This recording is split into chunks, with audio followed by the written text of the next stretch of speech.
Thank you so much for coming this evening. This is the first of a 5-part series that we'll be hosting in July called Turning Anger into Action. And this evening's program is brought to you by Sandy Spring Museum, by Brothers with Books, and by the Hub for Cultural and Democracy. My name is Allison Weiss, and I am the Executive Director of the museum, and I want to thank you all for coming this evening. It's so nice to see familiar faces, and it's so nice to see so many new faces as well. So those of you who are joining us for the first time for a program at the museum, I hope that we'll be seeing a lot more of you. And if you've signed up to be on our email list, then you'll be getting program information on about a weekly basis.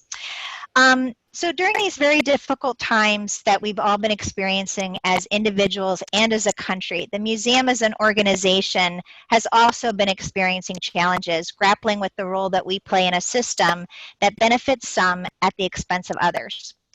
The museum stands firmly with those who are fighting against racism, structural disadvantages, and systematic injustice that have oppressed Black people in the United States for hundreds of years.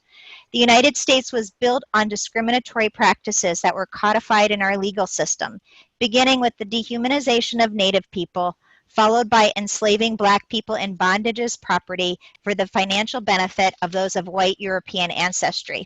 The Sandy Spring Museum itself stands on land that was once a plantation where Black people were enslaved.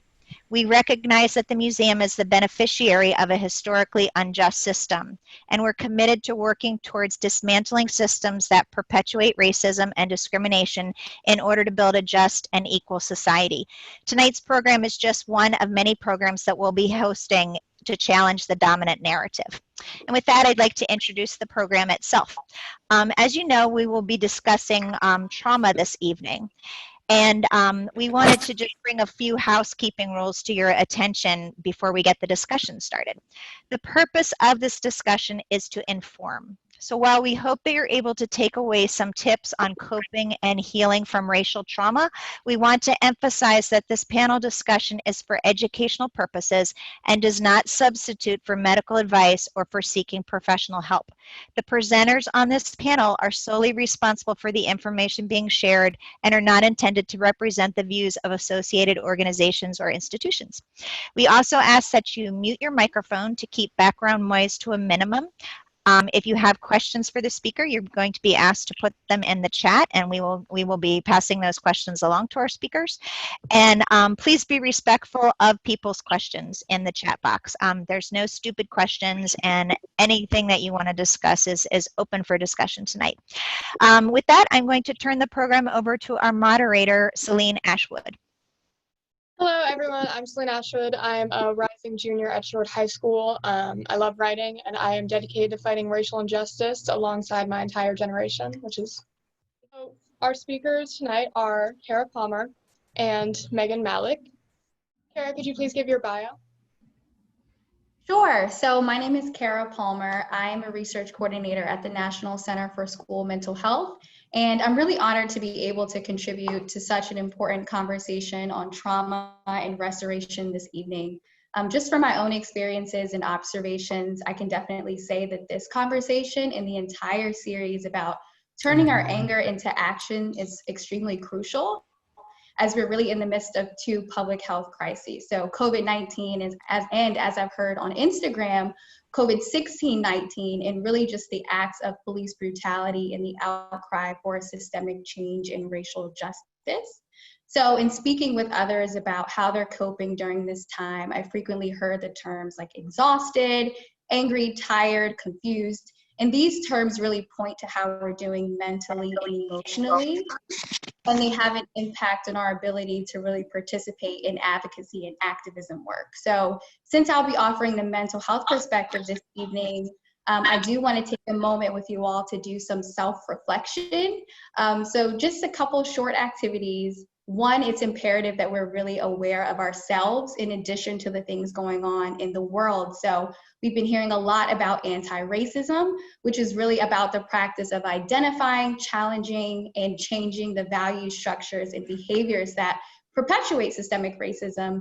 And a huge part of that anti-racism work is self-awareness, or knowing and naming the things that we are bringing to any given situation, including this conversation tonight. So for self-reflection, just really quickly, I'd like you to just take a moment and examine how you're feeling right now.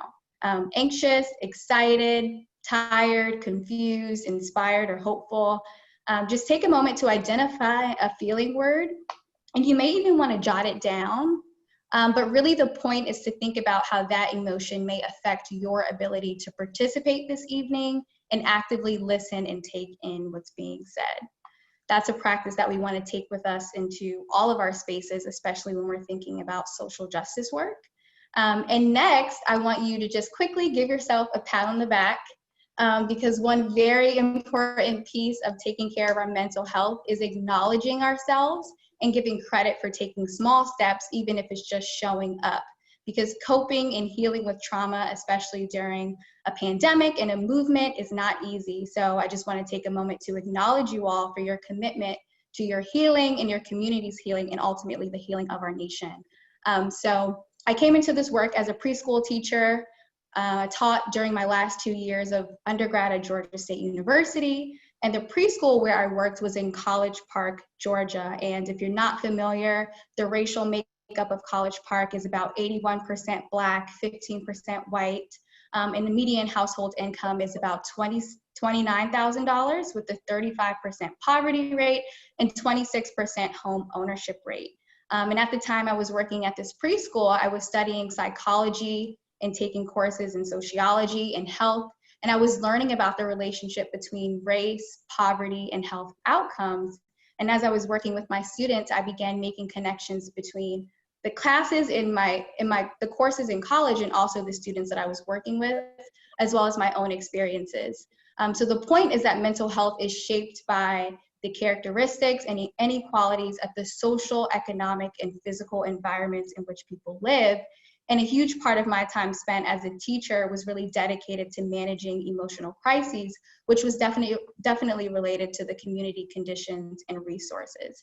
So all of this prompted me to then study education and community development, and to figure out how to merge education and community to promote mental health for students and families, which is what brought me to my current field of school mental health, where currently I'm on research projects that help schools and districts develop practices and policies that are intended to protect the mental health of students and teachers. So tonight, my goal is to just shed some light on the intersection of racism and mental health and racial trauma. And I'm really looking forward to discussing with Meghan and you all some of the ways that art can be used in our communities as both a tool for activism and healing. So much, Karah. That was amazing. And Meghan, could you give us your bio? Hi, everybody. So my name is Meghan Malik. I am the director of marketing and community engagement for an organization called the Denver Smith Foundation. And by day, I am an event designer. So naturally, during COVID, you see there's no events happening, which is where I have really built my career. I'm very passionate about events. I love hosting them. But furthermore, I love the experience and the engagement that you get.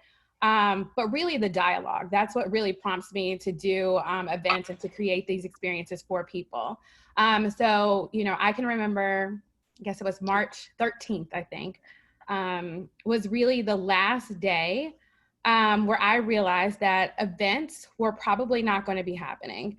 I'm working corporate events, and so naturally I do a lot of large group activities, and I realized that I needed to start being more forward thinking. And so I really started dividing my time into how I was going to pivot in my career, but also really recognizing that I wanted to be more involved in the foundation. So as a volunteer, while I really focus on marketing, my goal was to really tell the story of Denver Smith. And so for you all that might not have heard of his name before, he is actually a young man who was killed at Southern University in 1972 during a peaceful protest by the hands of the police. So naturally, when I watched George Floyd's murder, it really hit very close to me. It's something that I am extremely passionate about Black Lives Matter and about, police injustice and all of these things. But to watch George Floyd's murder and to also watch the film of Denver Smith, it resonated with me that like I have to really get out and get involved and start talking to people, start sharing his story, and also the stories of those who you may not have heard of. So Elijah McClain, that happened last year and we didn't hear it until now. But there's so many people like him that we have to start talking about and start saying their names. And so a couple of colleagues of mine, we launched an initiative on behalf of the foundation called Create Change, which is geared towards getting people who are artists and also involving our community and painting murals across the city. So we have done 7 murals in the past 3 weeks that highlight Black Lives Matter, but also really serve as a point of activation, but also dialogue, and really to create these stories and tell and share these names of people that you haven't heard of. So we are really focused in showing that he matters, she matters, they matter, we all matter. And so my goal is to really utilize my talents as an event designer, but also my team members as artists, as artisans, as activists, and how we can use our talents for good. And so to continue that mission of telling the stories of those unheard, but also using our gifts to create dialogues. And while they might be uncomfortable, we know that they are very important as we continue to further the mission of, what social injustice looks like in 2020. And, to Karah's point, we're all here because we want to be here. I'm very excited. I'm very, I'm here to learn just as much as everybody else. But my goal is to create that dialogue that can continue. And so for everyone who wants to get out, if you feel uncomfortable going to the protest because, COVID is a thing. I know we feel like everyone's out, but it is we have to recognize we're in a position right now where we have to also be mindful of our health. Our goal is to create these murals as an opportunity for community to get involved, but also to be socially distant, to be safe, and for people to have an opportunity to really come out, get involved in their community, and create something that's beautiful out of such an ugly topic. I am just so excited to be listening to you two tonight. As for the audience, we are going to be discussing topics tonight that these two incredible speakers will answer amongst themselves and use their knowledge to kind of enlighten us. The first is the question of what is racism? So I think when we hear the word racism, many of us go right to this individual or interpersonal level. So thinking about like microaggressions or calling someone out of their name. You've seen a lot of these Karen videos circling around. Those are all examples of racism at the individual or interpersonal level. And all of those, they do have an effect on our mental health. I think in the context tonight of thinking about racial trauma, it's also important to consider the structural violence that is associated with structural racism. So things like the built environment, our education system, employment, health, banking. It really has to do with the policies and practices that are embedded into these systems. And we can see the evidence of racism by looking at the outcomes or the disparities. So a good example would be COVID-19 and the ways that its disproportionate effect on Black communities, which really gives some insight into how systemic racism is related to health outcomes for people of color and for Black Americans. Megan, do you have anything to add? I think Karah summed that up perfectly. And, just to add, I think that it's hard sometimes for us to acknowledge that racism exists. We live in a generation where we are, we don't see color, and that is something that we hear all of the time, and it sounds very cliche, but the reality is we are in a generation of opportunity. And while we are all, working extremely hard and education is much more, easily accessible for a lot of our people, the reality is we are still grappling with many of the things that our parents fought for, our grandparents fought for. My grandfather, he actually was someone that, marched with Malcolm X. And I can remember, his stories and him talking to me. And it didn't really click until much later in life. But many of the things that he was sharing with me and many of the things that he was fighting for, are still relevant today. And so it's extremely important for us to have these dialogues to share with our counterparts, because I think for so long we were taught that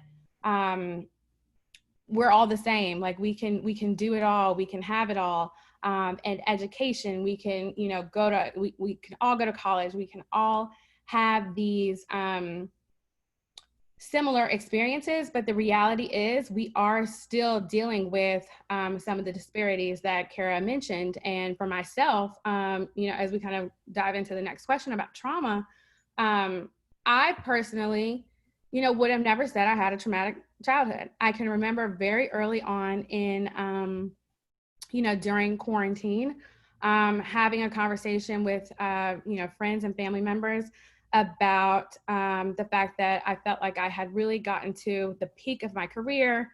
2019 was extremely successful for me. And then, I was excited to see what 2020 had to offer. And then in March, I had to reevaluate what I went to school for, what I, created a career path for.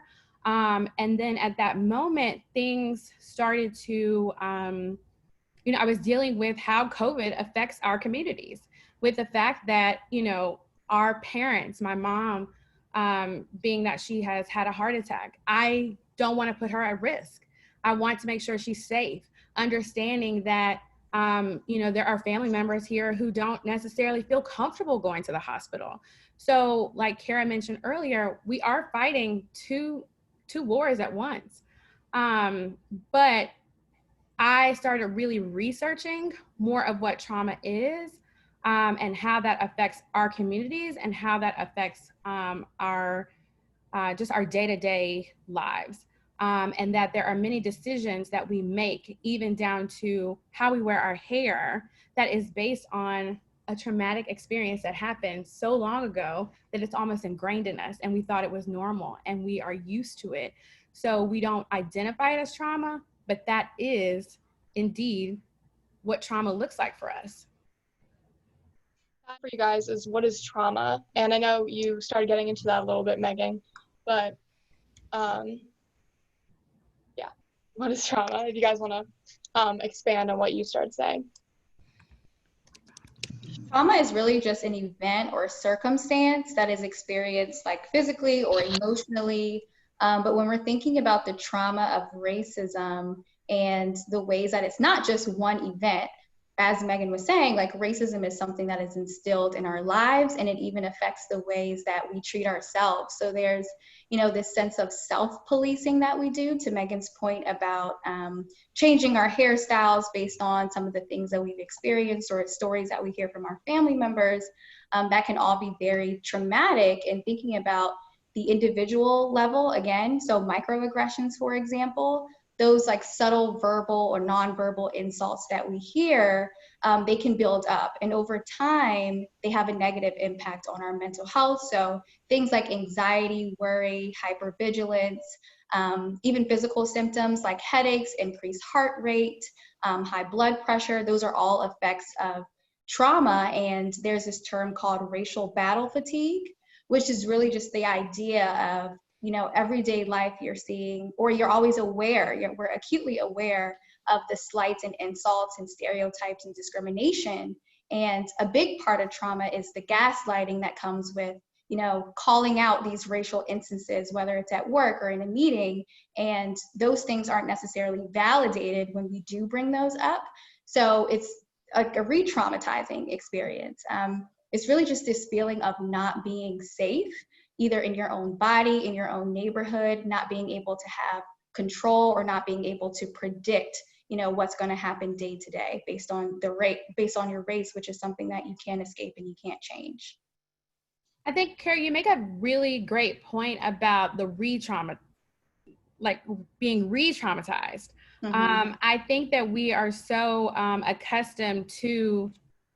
what that experience is, that you almost think that that is normal. And I have to admit that, you know, I've had to really educate myself that there are terms. There are, you know, these terms have been around. So like gaslighting, you know, someone mentioned that to me. And when I identified what it actually meant, I'm like, I have experienced that over and over and over again, but just didn't know that like that was a real thing, because to me it felt normal. And I think what we're all learning here is that no matter what your walk is or what your path is, or where you are in this fight, that we all have to continue to be educated. We all have to continue to keep reading, continue to seek knowledge, because that's really, you know, this is an ongoing topic. These dialogues have to continue. And so for, you know, the Black community, these are things that we've, you know, continuously dealt with, but it's like really identifying that these are real situations, that this is not okay, because we have, again, been accustomed to it. But for non-people of color, it's understanding that this is something that we're dealing with. And so in becoming an ally, and honestly, I tell everyone, we don't need any more allies, we need accomplices. We need people who are down to fight, who are really about learning and understanding what is happening right now. And so really taking it upon yourself to, you know, dive into what these situations are. So again, like, what is gaslighting? What is being an ally? What is being an accomplice? And understanding that there is a ton of research, but how can you help, and finding the best way to assist. And I think that that's what I have tried to prioritize, is understanding that everyone has a role in the fight, but not everyone's going to be at the protests. Not everyone's going to be on social media. Not everyone is going to be comfortable having conversations with their family, but they're seeking, you know, to learn internally. And that's okay. And that it is fine. You don't have to be out in the open, that everyone has a role in what's happening right now. And whether that's on, you know, we're all on the front lines. So we're all on the front lines fighting against COVID. We're all on the front lines fighting against social injustices, against everything. And really identifying where your role is will help you to feel more comfortable, and to help you feel as though you can ask the proper questions. You know, we don't want people, you know, to be fearful. We don't want people to feel like, I don't know if it's okay. Ask the question. Like, it's okay. You're not going to get shut down, because right now, like we said, we need active people on the front lines sharing the message and really talking about these experiences and how they can help.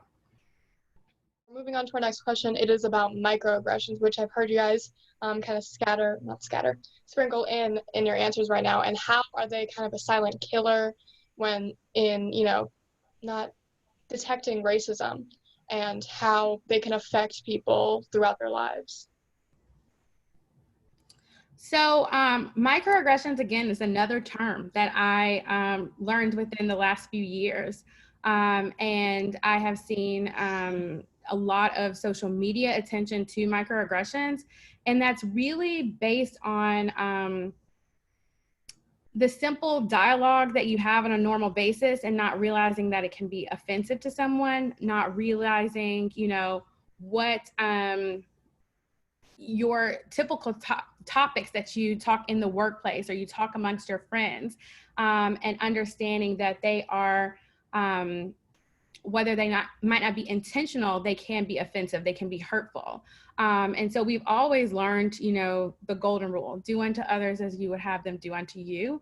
And you have to keep that in mind, that like, how would you feel if someone mentioned things like this? So, you know, it could be as simple, again, as we're talking about hairstyles, you know, which seems very minuscule, having someone to mention, oh, your hair, it looks so different today. Like, oh, I love how you can change up your hair. Yes, we love to change our hair. I personally probably change my hair every day, if not maybe multiple times a day.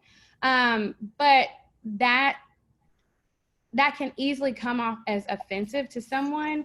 And so acknowledging that when you make certain comments that are derived from a racial standpoint, that's what a microaggression is. And those are way more common, and they are typically, again, not intentional, but we have to be more mindful of those because those are embedded in us from, growing up just in our own normal situations, and we all do that. Yeah, and just to add to that, I think sometimes they're also meant as like compliments or positive statements, because I know, at least for me, I take it, I think twice when people say like, oh, you're so strong or you're so brave because of like what I can endure.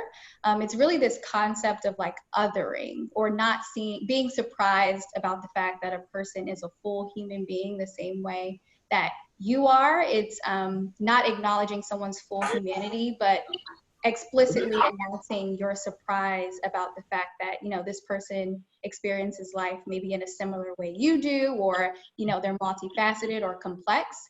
And I think the way that we can maybe avoid microaggressions is just being very aware of our own biases and doing our homework. And it really takes a lot of introspection into what are my assumptions. Again, doing this temperature check of like, how am I feeling right now? And how is that going to affect me in this conversation with someone who is different from me? Do I have all of those things in check before I start to engage with someone else? That was so well put. Microaggressions, I think, are way too normalized. And I think it's such an avenue where, people on like not on the opposing side of racism can be like, oh, everyone's so sensitive nowadays. It's, I think they just really should listen and to really know what their words mean. Our next question is, what are ways to heal from these traumas that are experienced from the moment you're born as a person of color? Healing these racial wounds is very difficult, and I think it's difficult for a lot of reasons. One, because it's ongoing. Like, for example, I sprained both of my ankles in middle school. Like, I fell down the steps, I sprained both of my ankles. And the way for my ankles to heal was for me to take a break, to not walk, right? To give rest to my ankles.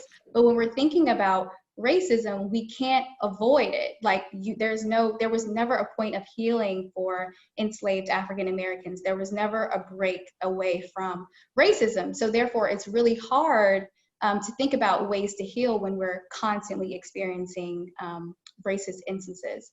That being said, I think there are things that we can do to protect ourselves. I think there are things we can do to cope. And I think one thing that's really important is having a community that can, one, relate to your experiences, but also a community that's willing to listen and affirm your full humanity. Another thing that we can do is, again, this soul work of thinking about, how am I feeling? What do I need? Do I need to rest or engage? I think there's a really good balance that we can find when we know ourselves, when we know how much we need to do, and when we know when we need to take a break. And also, like art, our whole conversation tonight is about art, and how that is a great means of self-expression and healing. So I'll leave Meghan to talk about the art piece and healing. So I mentioned a little bit earlier in that, dealing with COVID, it was extremely stressful for me. Again, just to share, my entire career has been built on creating events, being constantly on the go, constantly doing things, making sure that I'm out and about and I'm creating these experiences. And when you are not used to being at a computer all day, you're not used to being in one specific spot, easily you're able to start thinking through all of the decisions that you've made. So you're kind of just reevaluating, and then you see the Central Park situation, and that registers to you. You talk about that with your friends and family, and you're like, wow, this is crazy. And you almost like kind of make a little comical banter about it, and you're like, ha ha ha, And then you see Ahmaud Arbery, and you're like, okay, it's starting to sink in. We're going through this again. We have lived through this. You know, in my adulthood, I have, you know, watched every single video, you know, from Trayvon to Sandra Bland to, you know, all of these videos they have registered, and mentally I'm processing what's happening right now during COVID and understanding that COVID is affecting the Black communities at a disproportionate rate. I am identifying that I am in the event profession. I now don't really have a job because there is a worldwide pandemic going on. What's going to happen? When are events going to come back? I have, you know, built my entire life on going to school, getting a good career. I'm also single. I have no kids. So I'm like, you know, processing all of these things at once. And then George Floyd hits.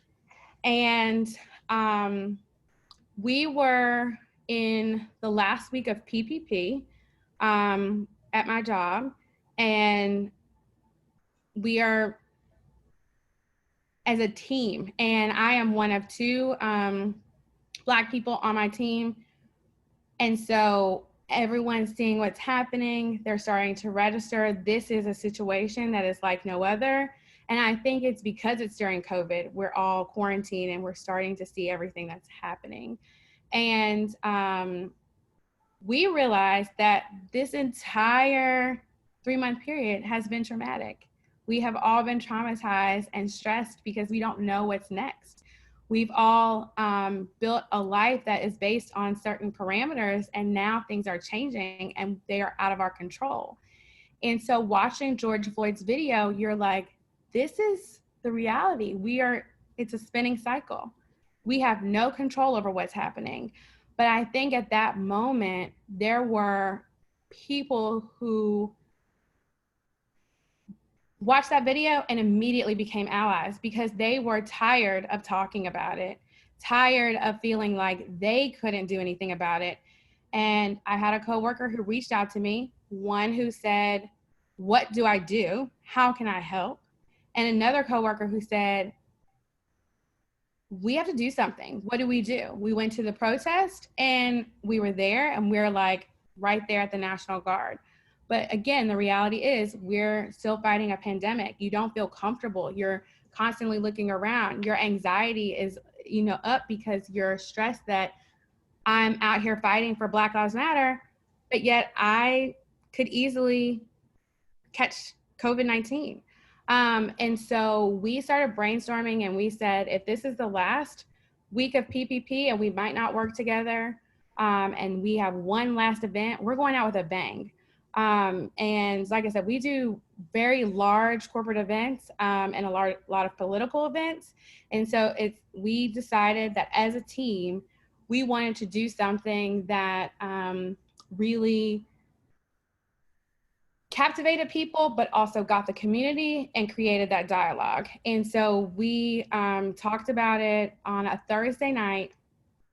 And within 24 hours, we had a supporter from a local business in DC who said, hey, my building is boarded up.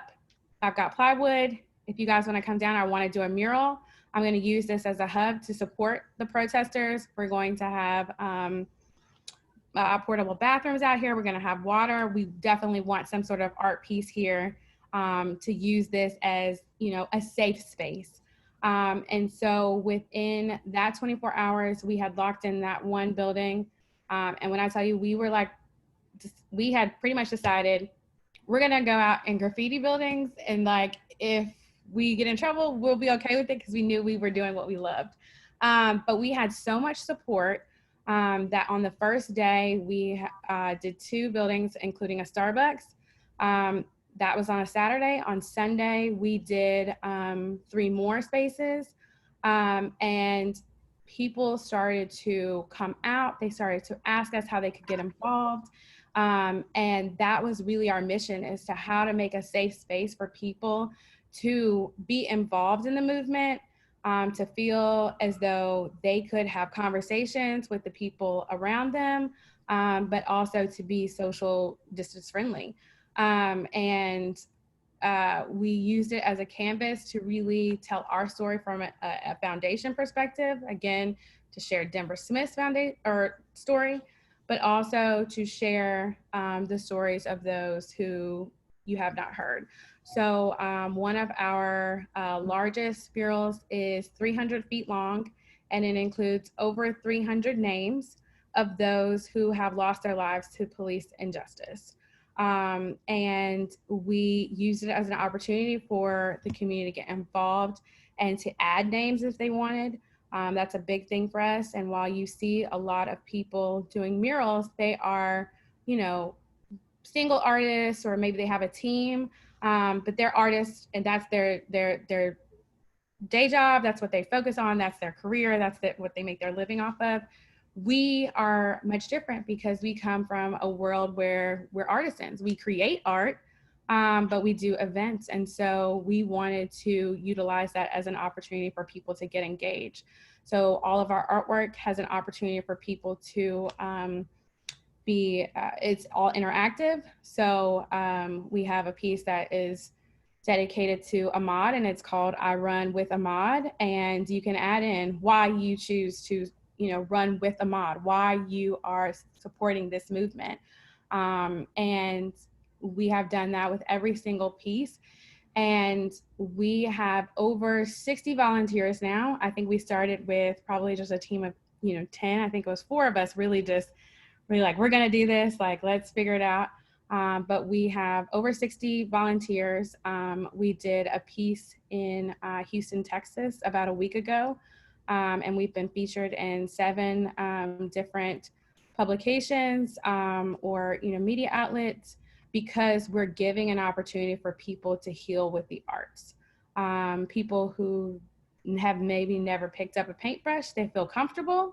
And I asked everyone when they sign up to volunteer, are you a cheerleader or are you a professional artist? So we have people who span every skill level. But it's a very open environment. It's a very engaging environment, and people feel, that they feel like they're a part of something. And so, oftentimes they'll come and say, I've been trying to figure out what to do and I don't know. And we're like, come down, help us. And we want it to continue to be a conversation. We want to be able to have a place where people have uncomfortable dialogues and don't feel threatened to ask the questions that they might need the answers to. And for us, it's really, talking through how our community deals with, trauma. And, we often see ourselves expressing, through the arts, whether that's, through music, or, we can take it all the way back to Africa, where you see people who use the arts to deal with anything that's going on, and to deal with stress. And for us, it was really important to be able to get out there, use our hands, and do something for good. I was just going to say, Megan, to your point about telling your own story through art, I think that's really great, because there's this concept of like meta communication, and the idea that the videos that we're seeing circulating around of Black and brown people being murdered by police, that sends a message. And it sends a message to many of us that, like, your life doesn't matter, you're not safe here, you're not wanted here, you're not worthy, because, like, even those videos, like, it's still not enough evidence, right? We still have to fight for justice for those people. And I think those messages are what we can address. So thinking about things that we can control and things that feel out of our control, we can use art as a way to really change the narratives that we're hearing about ourselves and about other people. And art could be through drawing, painting, it could be through writing, dance, singing, really whatever feels good to you, as long as you're going in with the intention of, I'm going to counter these messages because my voice matters and my story matters. So, question I had was, I do like daily research to make sure that I'm always speaking out for Black Lives Matter, and I saw something so eye-opening, and it was Black Minds Matter. Do you think that in the Black community, people are less likely to get professional help or therapy because there's a stigma around it for them? I can speak for my own personal experience, and I think absolutely. I am a huge fan of therapy. I think it's essential. But I do think that growing up, from my own personal experience, that was, we all kept our issues internally. Like you're learned to talk about them in the house, not talk about them out in the open. And so it took a long time for me to feel comfortable actually seeking help because that was not the norm. But I think as we progress and it becomes much more of a bigger conversation, and actually one of my friends who's here, joining us as a guest, we were talking about it earlier, is, what is trauma and how we have to feel comfortable talking to someone, because oftentimes we bottle it up and we don't acknowledge what's actually happening. Definitely. I would definitely agree and say that stigma is a huge barrier for our healing. But I would say on the other side of that, thinking about the field of psychology and just mental health in general, we lack a lot of culturally relevant therapy practices that make it comfortable for Black people to seek help and get help. And there was a 2015 study about the fact that like 86% of psychologists are white, 5% Asian, 5% Hispanic, and only 4% Black. That was in 2015. Things have maybe improved now, but still, I think that paints the picture of, yes, there's a stigma in our community, but it's also when we do seek that help, are we being met with practices that really affirm us, relate to us, and can support us? I think that's also an important question to ask, and maybe a potential answer to that is really using our communities. I think a lot of Black Americans go to their faith, whether that's church or just your own faith community, to really cope with what you're dealing with emotionally and psychologically. And our church communities or our faith communities can partner with mental health professionals and organizations to really build that awareness, education, but also build practices that make sense to us and that feel good for us. And I think that you make such a great point about faith, and that we oftentimes go to church to heal and to seek for some guidance, when it's okay to go to church and to go to therapy. There is nothing wrong with it. But I do think that oftentimes in the Black community, we are so used to going to church and looking for that guidance, in a Sunday service, when, therapy is an ongoing thing. Like, you have to be present and you have to be willing to accept it and receive it, and to work on it daily. And I had someone who told me, everyone's my therapist. Like, everyone's my therapist, because you have to be really willing to open and accept what's happening, and again, to just receive it and internalize it and to learn from it. And I also noticed that, as we're talking about race, there is oftentimes that conversation that's not being had about, intersectionality and what that looks like, and being a Black woman, or being Black and transgender, or being, a Black male. Like, all of these things,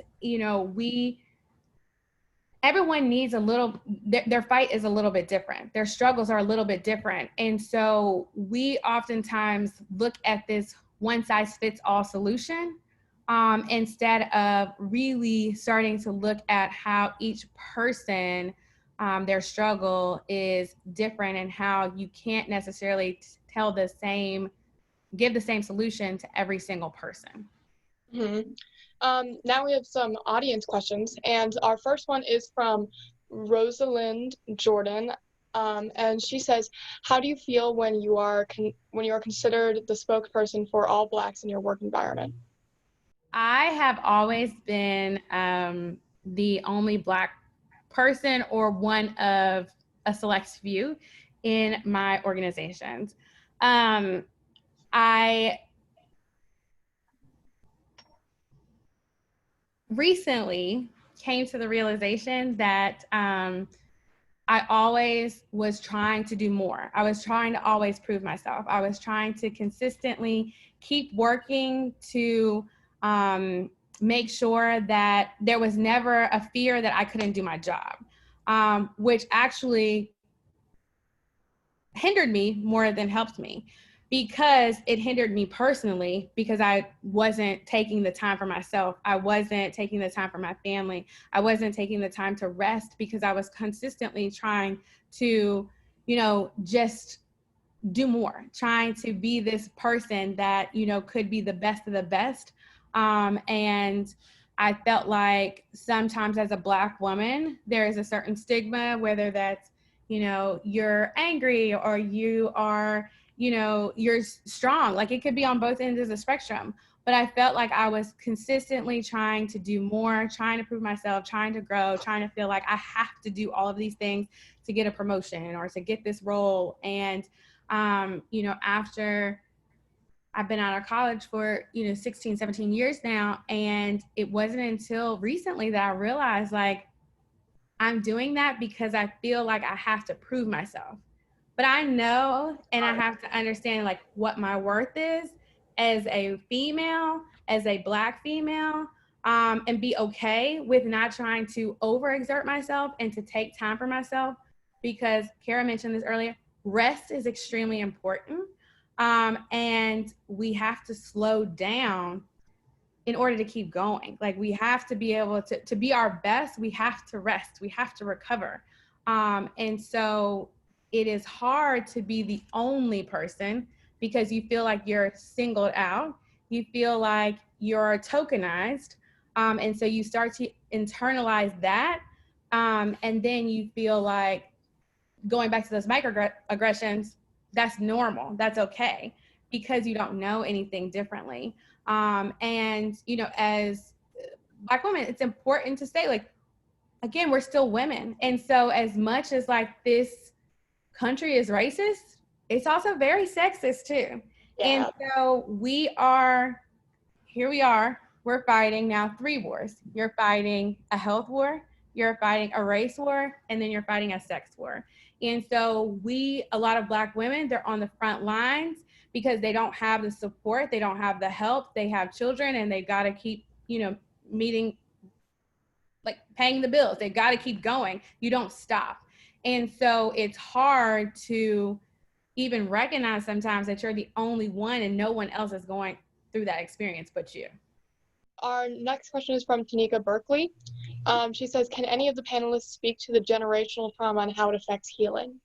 This great book by Dr. Joy DeCry, Post-Traumatic Slave Syndrome, that really speaks to the intergenerational trauma that Black Americans have faced, especially descendants of enslaved African Americans in this country. And that affects us through, again, this concept of self-policing, going back to the last question, and internalizing some of the racism or racist messages that we have been told about ourselves. And I think the second part of the question was, like, how do we heal from that?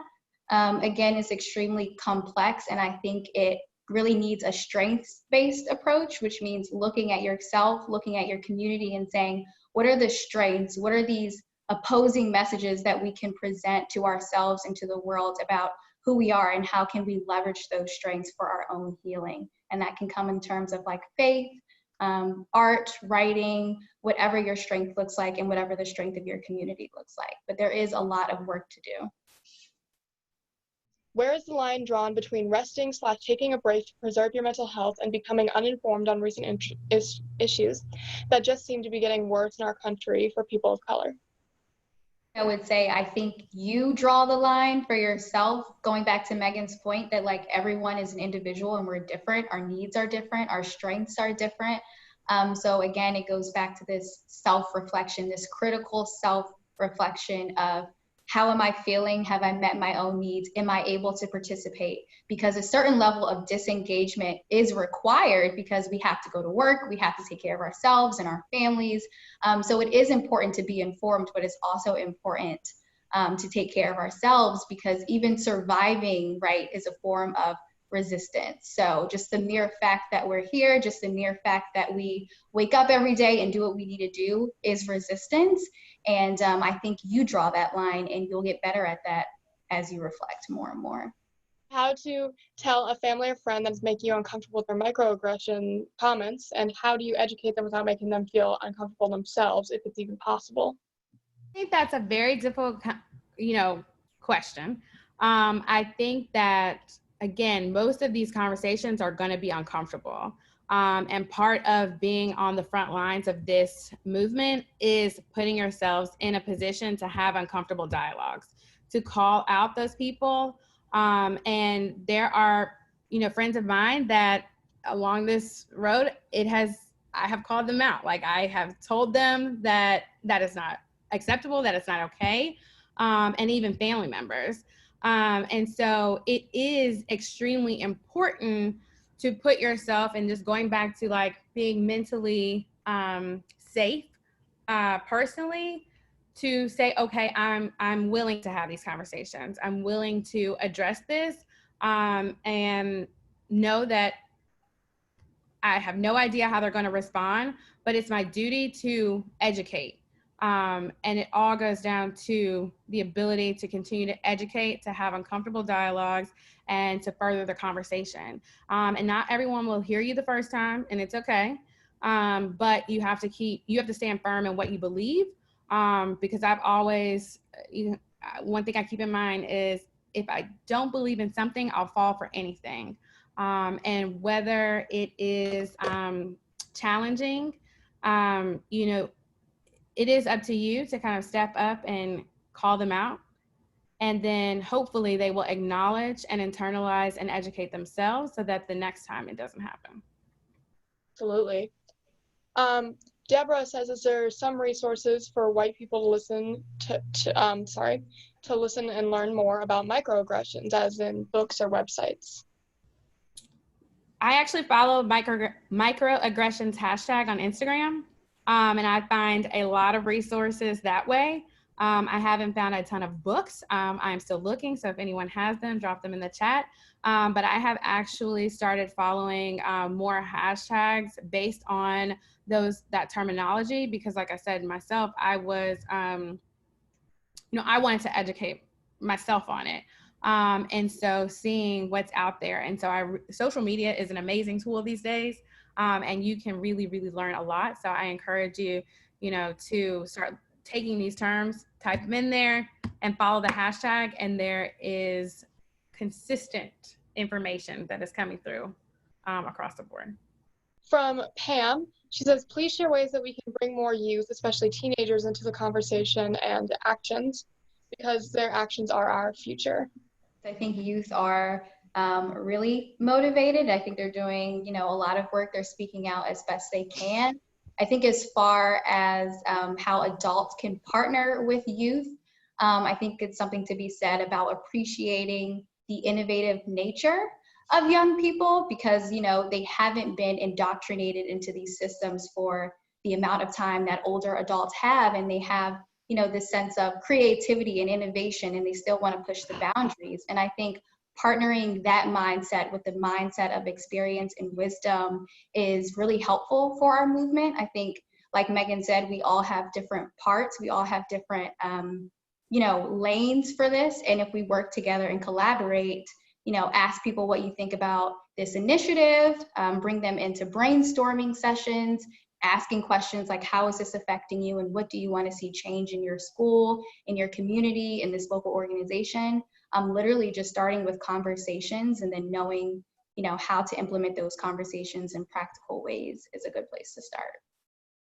I think it's important to realize that, our youth have way more technology than we had at their age. And so it's oftentimes that we don't realize that they see the stuff before we do sometimes. I mean, with all, again, talking through social media, with Snapchat, with, Instagram, they are watching this and seeing this firsthand before sometimes we even have a chance to have a conversation with them. And, we didn't have that opportunity. But if you look at, the TikTok kids, and the fact that they kind of banded together and they bought all those tickets for Trump's rally. Like, I would have never thought about that, but that was genius. And they are, they're not going to have an opportunity to vote in November, but I think that they have shown that they have a very valued interest in what's happening right now, and we should engage them. And youth activism is rising. You have youth who are organizing their own marches. So as much as we can support them and help them, we should do that. We should engage in, those conversations with, youth as old as 3, 4, like they see it, they understand what's going on and they want to know. And so I think it's important to have a resource of, tools to have conversations with even the real little ones. I know the National Museum of African American History and Culture, they launched a platform probably a couple months ago to talk about that and have some great resources for kids. But we have to acknowledge that our kids are very visual these days and they are very engaged. And so we should be empowering them to ask the right questions and not feeling uncomfortable. And making sure that they understand what's happening and how they too can be involved. And, with our murals, we've had, kids as old as 5, like come out and participate. And we want to make sure that while we're using this as an opportunity to make something visual, we're still able to have those conversations with them as well. Awesome. Me and my best friend actually organized a protest of our own. We had like 2,000 people show up. So that also my generation organizing our own things is a huge thing that we're doing right now. I'm so proud of us. I will turn it over to Allison. Thank you. Thanks, Selene. Thank you so much to our speakers. This was such an interesting conversation, and I realize the topic is trauma and that people may have felt some discomfort with this conversation. So I really want to thank everybody for sticking with it and for working through those feelings. And thank you so much, Meghan and Karah. That was so interesting. I really appreciate your personal stories. Somebody asked in the question, I do want to answer this one question. They asked how we got involved in this. I want to thank our partners from Brothers with Books. They're actually the ones who reached out to us and asked whether or not we would provide a platform for this conversation. So we are very community driven. We love hearing ideas from the community and then making them happen. So thank you so much, Isaac and Kevin, for bringing this opportunity to us. It really meant a lot to me. So with that, I'm going to wrap up. One last thank you to our speakers and for everyone for coming this evening, and to remind you to please join us next Wednesday when we're going to be talking about systematic racism in education. So good night, everybody, and thank you. Stay well.